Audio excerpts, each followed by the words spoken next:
শালিকের কাছে নিয়ে টাকাগুলা দেয়। হ্যাঁ, আমার কাছে মিথ্যা কথা কয়। আচ্ছা তুই বয়, এনে বয়, বয় রে বয়। না ম্যাডাম আমি দাঁড়াই, আমার বইতে পারবো।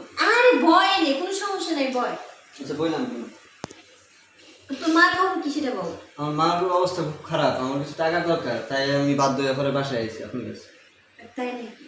আচ্ছা চিন্তা করিস না, তোর টাকা না 2 মাসে 20,000 টাকা হয়েছে না, তো 20,000 টাকা তো আমার কাছে এখন নাই। আপাতত তোর আমি 10,000 টাকা দিই, 10,000 টাকা দিয়ে চলিস। আচ্ছা ম্যাডাম ঠিক আছে।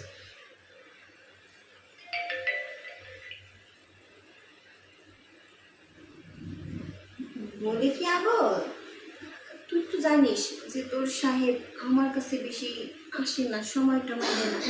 ওই সারাদিন মনে কর এই 2 দিন পর পর কক্সবাজার যাবো, 2 দিন পর পর এনে যাবো, ওই পার্কে যাবো, ওই পার্কে যাবো, অমুকের লাগে টাঙ্কি মারে, তমুকের লাগে মানে আমার ওরকমভাবে পার্সোনালভাবে সময় দেয় না, তুই তো সবই জানিস।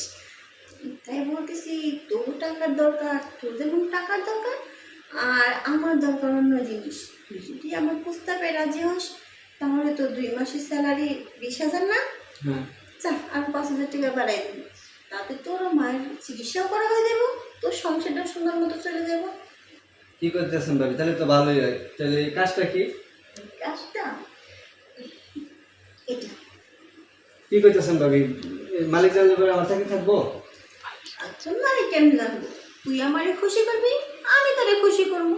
এখন দেখ তোর যদি ভালো লাগে আমার প্রস্তাব মানবি, আর যদি না ভালো লাগে তাহলে 2 মাসের স্যালারি তো যাইবো যাইবো, লাগে আর 5,000 যাবে। না না আচ্ছা ঠিক আছে আমি আমি আমি রাজি, আমি রাজি, কিন্তু মালিক যেন না জানে, আমার চাকরি যেন না যায়। তোর মালিক কিচ্ছু জানবো না, এই সুখের জন্যই তো তোর আমি টাকাটা দিব। এখন এই সুখের কথা যদি আমি তোর মালিককে বলে দিই তাহলে কি আমি কি আর সুখ নিতে পারবো? সুখ তো আর নিতে পারবো না।